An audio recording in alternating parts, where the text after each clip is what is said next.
Bismillahirrahmanirrahim. Alhamdulillahirabbil alamin. Nahmaduhu wa nasta'inuhu wa nastahdihi wa natawakkalu alaihi wa natubu ilaihi. Wa na'udzu billahi min syururi anfusina wa min sayyiati a'malina. May yahdihillahu fala mudilla lahu wa may yudlil fala hadiya lahu. Allahumma salli wa sallim wa barik ala abdika wa rasulika sayyidina Muhammad wa ala alihi wa sahbihi wa man ihtada bihudah. Subhanaka la ilma lana illa ma 'allamtana innaka antal alimul hakim wa tub alaina innaka antat tawwabur rahim. Rabbi yassir wa la tu'assir Rabbi tammim wa kamil bil khair wa la hawla wa la quwwata illa billah. Wa qala al-musannif rahimahullah ta'ala wa nafa'ahu wa nafa'ana bi'ulumihi fid darain. Allahumma amin. Al-khamisu an Anas radhiyallahu anhu anna Rasulullah sallallahu alaihi wasallam akhadha sayfan yawma Uhudin faqala man ya'khudhu minni hadha fabasatu aydiyahum kullu insanin minhum yaqul ana qala faman ya'khudhuhu bihaqqihi fa ahjama alqawmu faqala Abu Dujanah radhiyallahu anhu ana akhudhuhu bihaqqihi fa akhadhahu fa falaqa bihi hamal musyrikin. Rawahu Muslim. Wa qala rahimahullah ta'ala ismu Abi Dujanah Sammak ibnu Kharshah. Qawluhu ahjamal qawmu ay tawaqqafu wa falaqa bihi ay syaqqa hamal musyrikin ay ru'usahum. Hadis yang kelima, hadis dari bab bersegera melakukan berbagai kebaikan-kebaikan ataupun amal soleh dan perintah untuk kita menghadapkan hati dengan sungguh-sungguh terhadap kebaikan-kebaikan itu tanpa ada keraguan-raguan sedikit juga pun. Hadis yang kelima ini dari Anas radhiyallahu anhu. Sesungguhnya Rasulullah sallallahu alaihi wasallam pada waktu peristiwa perang Uhud tahun ketiga Hijriah. Di saat itu Rasulullah sallallahu alaihi wasallam memungut pedang. Pedang yang ada di tangan beliau itu ditunjukkan kepada para sahabat dan beliau bersabda, siapakah yang ingin mengambil pedang ini dariku? Barang siapa yang ingin mengambil atau memegang pedang yang ada di tanganku ini. Maka orang-orang masing-masing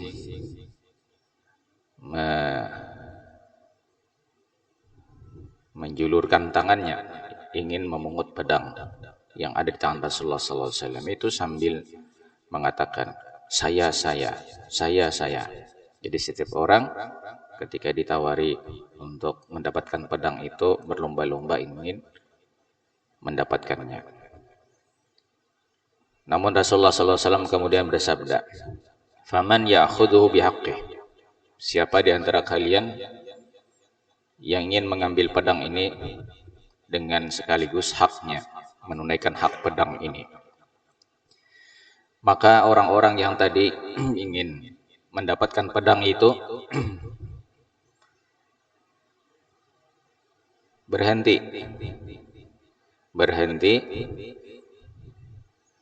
berpikir untuk tidak mengambil pedang itu. Kenapa? Karena terlalu berat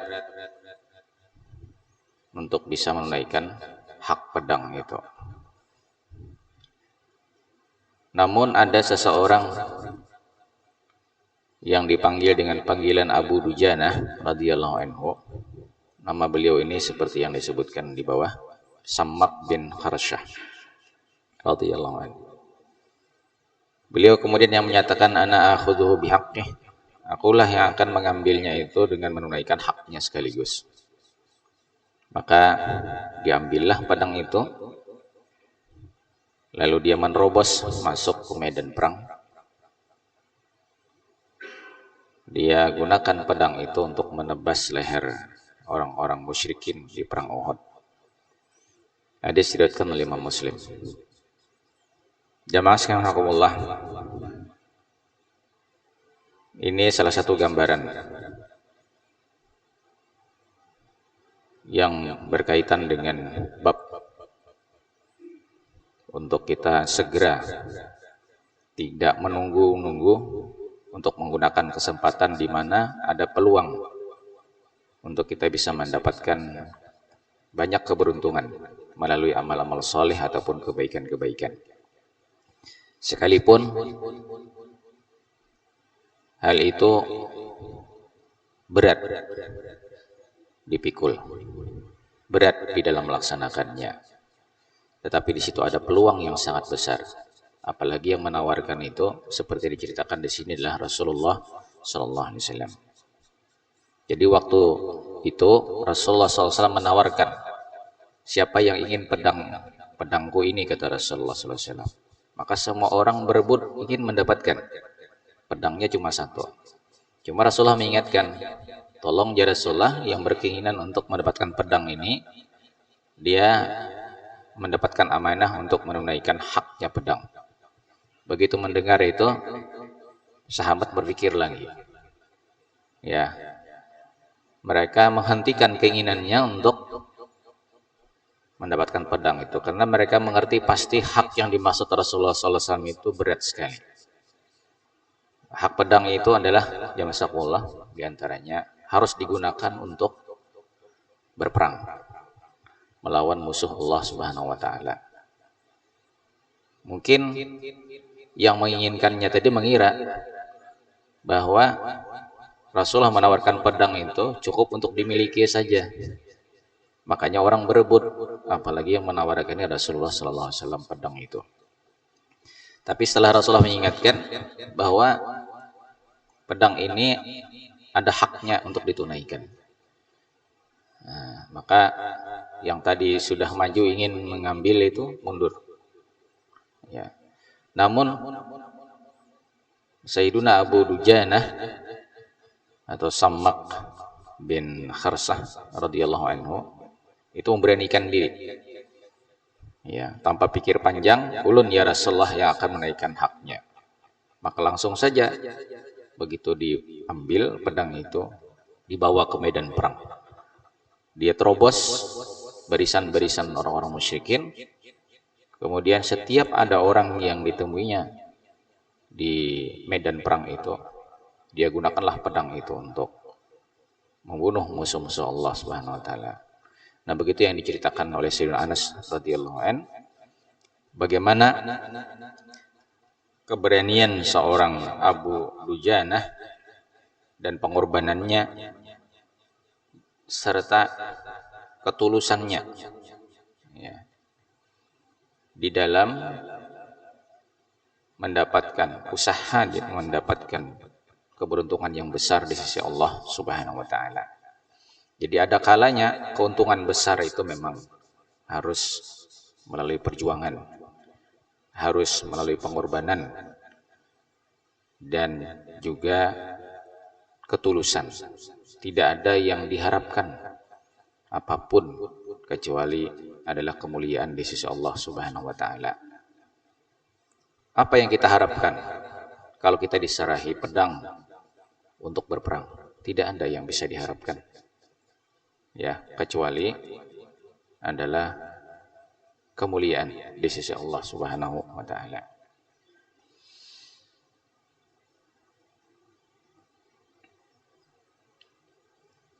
Adapun sebahagian sahabat yang tadi mengurungkan niatnya, itu bukan berarti mereka kurang berani, tetapi mereka khawatir kalau mereka tidak bisa menunaikan hak pedang itu dengan sebaik-baiknya. Nah, karena ketika Nabi menyampaikan ini ada haknya yang harus ditunaikan, maka di situ ada amanah yang sangat besar. Yang tadi ulun sebutkan, memerlukan pengorbanan, memerlukan usaha yang keras, dan juga memerlukan adanya ketulusan di dalam menunaikan hak itu. Ada banyak amanah-amanah yang mungkin disodorkan kepada kita atau kepada siapa. Sebagian amanah itu ada yang tidak menjanjikan apapun untuk kepentingan dunia. Tetapi kalau untuk urusan akhirat sangat menjanjikan. Nah, tinggal bagaimana orang kemudian menyikapinya. Perlukah dia berpikir untuk menerima amanah itu? Ataukah ketika dia mendengar janji itu sangat menjanjikan, dia tidak akan berpikir panjang tetapi langsung segera menerima amanah itu. Nah, jamaah rahimakumullah, ini kita berbicara soal kebaikan-kebaikan yang di dunia ini berdampak kepada keuntungan-keuntungan di akhirat. Maka hendaknya selalulah kita mempertimbangkan dan membandingkan keuntungan itu lebih mengutamakan keuntungan akhirat daripada keuntungan dunia. Sekalipun untuk itu kita harus berkorban. Ya, berkorban tenaga, berkorban waktu, berkorban pikiran, dan sebagainya. Itulah pelajaran penting yang bisa kita dapatkan dari hadis ini berkaitan dengan bab segera. Kalau urusan kebaikan, ada kesempatan, ada peluang, pergunakan dengan sebaik-baiknya. Tidak usah ragu-ragu, jangan berpikir panjang, sekalipun tantangannya berat. Kemudian hadis yang ke-6, as-sadis, an Zubair bin Adi qala ataina Anas bin Malik radhiyallahu anhu fashaqawna ilaihi ma nalqa min al-hajjaj faqala isbiru fa innahu la ya'ti 'alaikum zamanun illa walladhi ba'dahu syarrun minhu hatta talqaw rabbakum sami'tuhu min nabiyikum sallallahu alaihi wasallam, rawahul Bukhari. Dari Az-Zubair bin Adi radhiyallahu anhu, beliau berkata, kami datang menemui Sayyidina Anas radhiyallahu anhu, Anas bin Malik radhiyallahu anhu. Kami mengadu kepada beliau, mengadukan apa yang kami temui, kami rasakan, kami terima dari perlakuan Al-Hajjaj. Al-Hajjaj As-Saqafi ini adalah seorang pejabat gubernur lah. Ya. Gubernur itu bawahan khalifah yang diberikan tugas untuk sebagai penguasa di daerah. Seperti yang kita temui di masa ini, ada presiden, kemudian untuk di daerah-daerah itu gubernur. Nah, Hajjaj As-Saqafi ini dikenal sebagai seorang penguasa yang zalim. Ya, penguasa yang telah banyak menumpahkan darah melalui tangannya itu. Ini masyhur sekali dalam sejarah. Nah, jamaah sekalian, Hajjaj inilah yang salah satu di antara berbagai peristiwa yang menyedihkan dan menakutkan. Mekah dikepung oleh Hajjaj ini dengan pasukannya, ingin menyerang yang waktu itu eh, saingan, ya saingan, ya kita sebut saingan politik lah atau apa gitu. Nah, yaitu Abdullah bin Zubair radhiyallahu anhu di Mekah dikepung dan dihujani dengan manjanik. Manjanik itu ya senjata yang dilempar begitu kan. Kalau sekarang itu mungkin kayak tank itulah. Tapi dulu ada tank lah. Nah, sampai membuat Ka'bah itu hancur. Ya bisa dikatakan hancur sebagian atau hancur ya cukup parah lah. Sampai begitu rupa Jamis Rumullah. Jadi mengerikan, sadis. Nah, itulah yang dikeluhkan oleh yang meriwayatkan ini. Jadi beliau mengatakan, yaitu Az-Zubair bin Adi radhiyallahu anhu, kami menemui Sayyidina Anas mengeluhkan keadaan ini. Ya. Banyak yang dibantai ya insyaallah karena berbeda apa adanya ini prinsip ya. Dan banyaklah cerita di sekitar itu. Nah, salah satunya ini ada yang datang sengaja menemui salah seorang sahabat yang diberikan oleh Allah umur panjang, yaitu Sayyidina Anas bin Malik radhiyallahu anhu. Mengadukan hal itu. Apa kata beliau? Isbiru, sabarlah kalian. Sesungguhnya tidaklah datang suatu masa di hadapan kalian melainkan yang sesudahnya itu lebih buruk daripada sebelumnya. Sampai kalian bertemu Tuhan kalian. Begitulah yang kudengar pesan itu dari Rasulullah sallallahu alaihi wasallam. Ujar Sayyidina Anas bin Malik radhiyallahu anhu. Jamaah sekalian rahimakumullah. Cerita ini menunjukkan adanya tantangan hebat di dalam orang menjalani kebaikan dalam hidupnya. Dituntut untuk kita teguh berpendirian di dalam mempertahankan kebaikan itu. Sekalipun di sana sini mungkin ada teror, ada ancaman yang harus dihadapi. Jamaah sekalian rahimakumullah, tidak banyak mungkin orang tahu kalau di masa dahulu itu ada saja penguasa-penguasa yang sangat bengis, yang sangat begitu kejam sesama orang Islam, memperlakukan saudaranya dengan cara yang biadab. Nah, tetapi sahabat-sahabat itu menyikapinya, yang masih hidup waktu itu di masa-masa berikutnya, menyikapinya dengan menyampaikan pesan Rasulullah SAW ini, ya. Termasuk apa yang kita hadapi, misalnya kalau memang itu ada kita temukan hal-hal semacam itu di masa sekarang, apa itu? Sabarlah, sabar. Jangan kita bertindak bodoh, jangan kita mengambil satu sikap yang malah justru bisa menimbulkan kerugian-kerugian yang besar. Itu bukan kejadian biasa yang dilaporkan itu. Itu sangat mengerikan ya Rasulullah. Kalau ada sesuatu hal yang terjadi terhadap umat ini misalnya di zaman sekarang, tidak seberapa dibandingkan dengan apa yang dialami di masa yang diceritakan ini.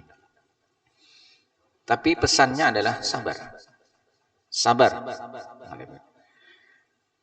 Lalu disampaikan bahwa tidaklah datang satu masa, melainkan masa berikutnya itu akan lebih buruk daripada masa-masa sebelumnya. yang disampaikan oleh Sayyidina Anas itu adalah itu yang beliau dengar dari Rasulullah Sallallahu Alaihi Wasallam. Ini termasuk ya masyaallah alamatun nubuwah namanya. Jadi tanda-tanda kenabian itu adalah melalui mukjizat. Salah satu mukjizat Nabi kita Muhammad Sallallahu Alaihi Wasallam itu adalah bisa memberitahukan kepada orang tentang apa yang terjadi di kemudian hari. Namun itu beliau dapatkan tentu saja dari wahyu yang Allah wahyukan kepada beliau. Nah, Sayyidina Anas radhiyallahu anhu, beliau menyampaikan apa yang pernah disampaikan Rasulullah SAW. Kalau zaman itu semakin ke depan akan semakin memunculkan keburukan-keburukan. Tapi apa yang beliau sampaikan di sini bahwa masa-masa berikutnya akan lebih buruk daripada yang sebelumnya itu tidak bersifat mutlak. Maksudnya tidak bersifat mutlak itu tidak berlaku merata. Jadi lebih buruk bisa dalam aspek-aspek tertentu. Misalnya lebih buruk di dalam cara menjalankan agama. Mungkin lebih buruk dari segi menangani ekonomi. Mungkin lebih buruk dalam masalah menunjuk kepemimpinan. Mungkin lebih buruk dalam masalah mengatur kehidupan sosial. Nah, mungkin lebih buruk karena musibah yang ditemui lebih parah daripada masa-masa sebelumnya. Nah, jadi perbandingan bahwa masa berikutnya lebih buruk daripada masa yang sebelumnya itu bukan berarti buruk di seluruh aspek kehidupan. Tidak. Nah, jamaah sekalian, para ulama menjelaskan begini. Ini penjelasan memang dikaitkan dengan keterangan-keterangan yang diberikan oleh Rasulullah SAW. Karena Nabi itu menyebutkan kalau masa itu semakin ke depan akan semakin menimbulkan banyak timbulnya keburukan-keburukan. Itu tidak lepas daripada kemajuan yang ditemui manusia dalam kehidupan ini. Seperti yang kita alami dalam perjalanan hidup kita ini, ada sekian puluh tahun mungkin sudah kita melewati perjalanan hidup. Pasti tidak sama 10 tahun atau 20 tahun yang sudah kita lewati dengan masa yang kita hadapi sekarang ini. Ya, kemajuan begitu cepat kita temui dalam kehidupan dunia ini. Berbagai fasilitas ya yang hari ini ada, tidak ada kita temui mungkin 10 tahun, 15 tahun yang lalu. Ya. Sarana fasilitas bahkan juga kesejahteraan hidup ya. Dengan kemudahan-kemudahan yang kita dapatkan itu juga jauh berbeda dibandingkan dengan masa-masa ketika kita 10 tahun yang lalu, 15 tahun yang lalu, atau 20 tahun yang lalu.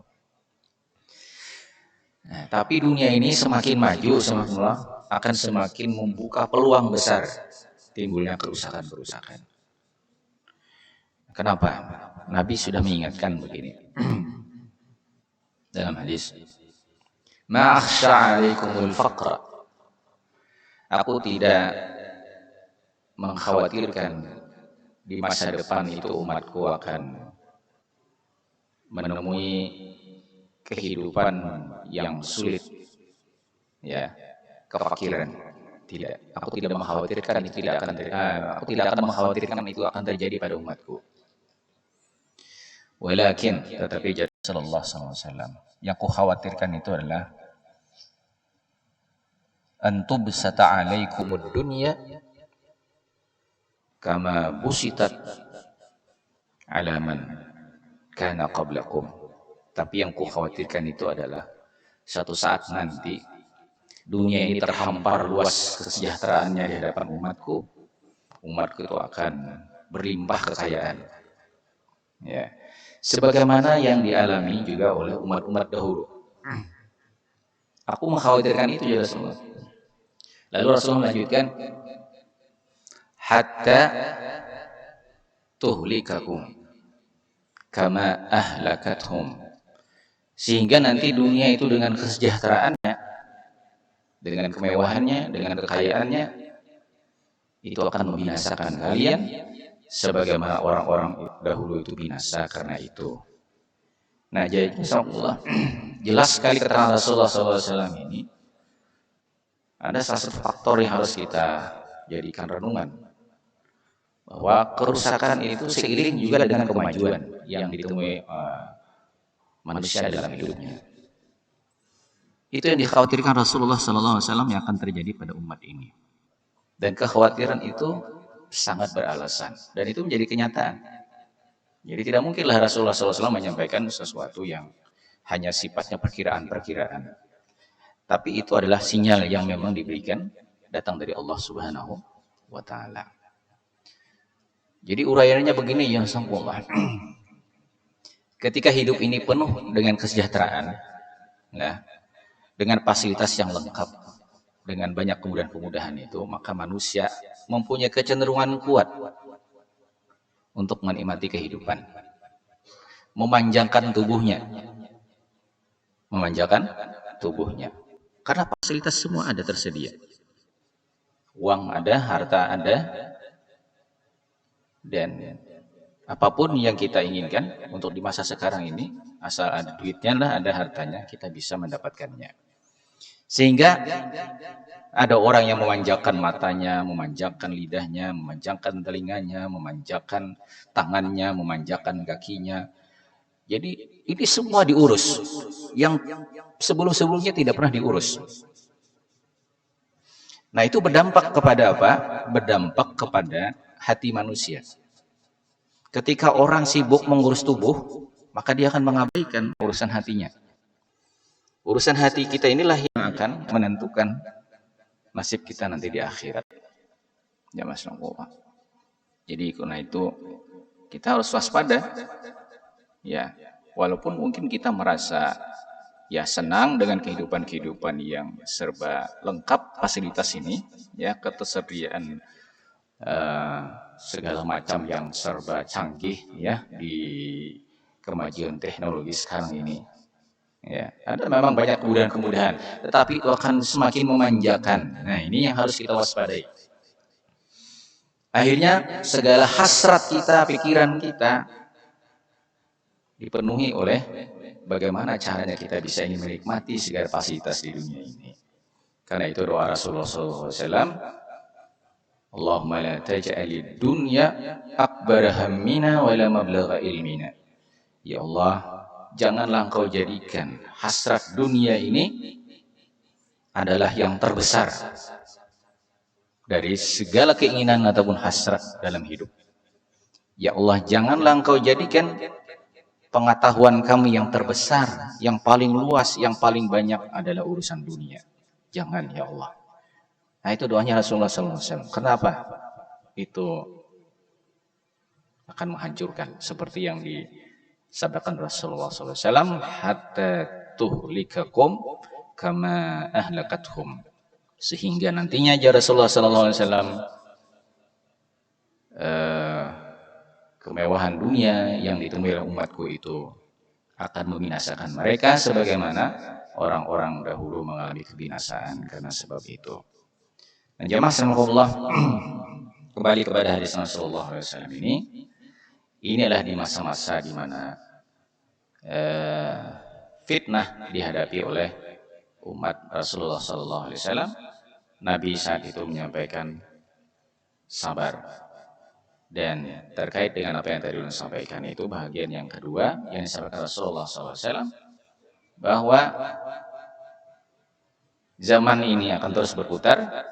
Semakin ke depan akan kita temui semakin ada banyak keburukan-keburukan itu. Namun keburukan-keburukan itu yang semula diantaranya jangan kita lupakan, yang harus kita waspadai adalah karena kecenderungan kita kepada dunia akan semakin kuat.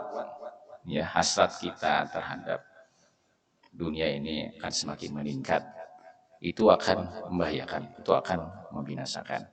Maka Rasulullah SAW mengingatkan hal itu.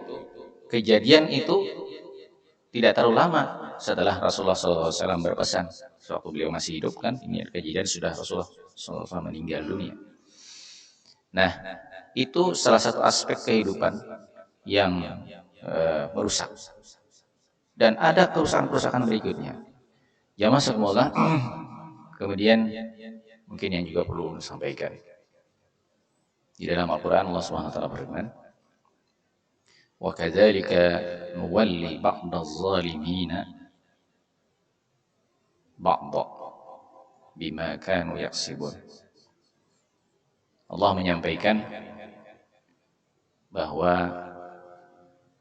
kami akan menjadikan orang-orang yang, sebagian orang-orang yang berbuat zalim itu akan dikuasakan kepada sebagian yang zalim yang lainnya.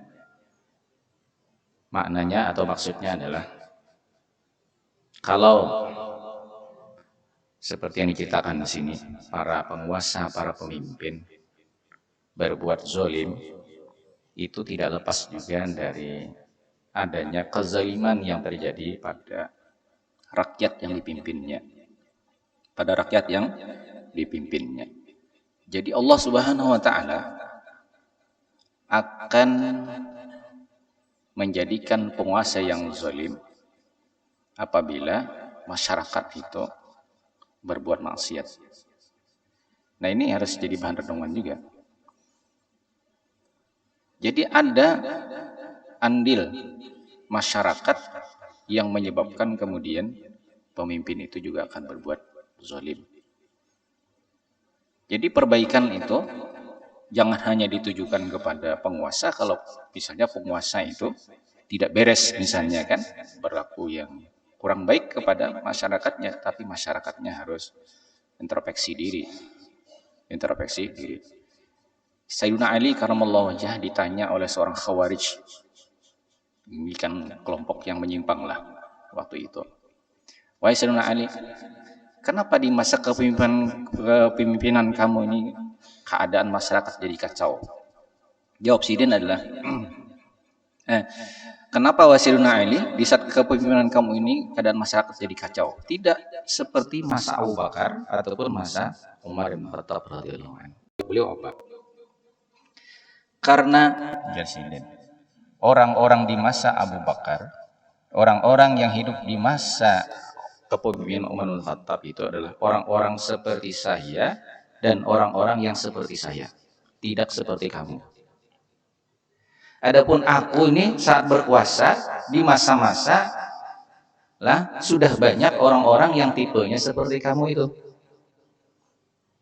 Ya, Masya Allah.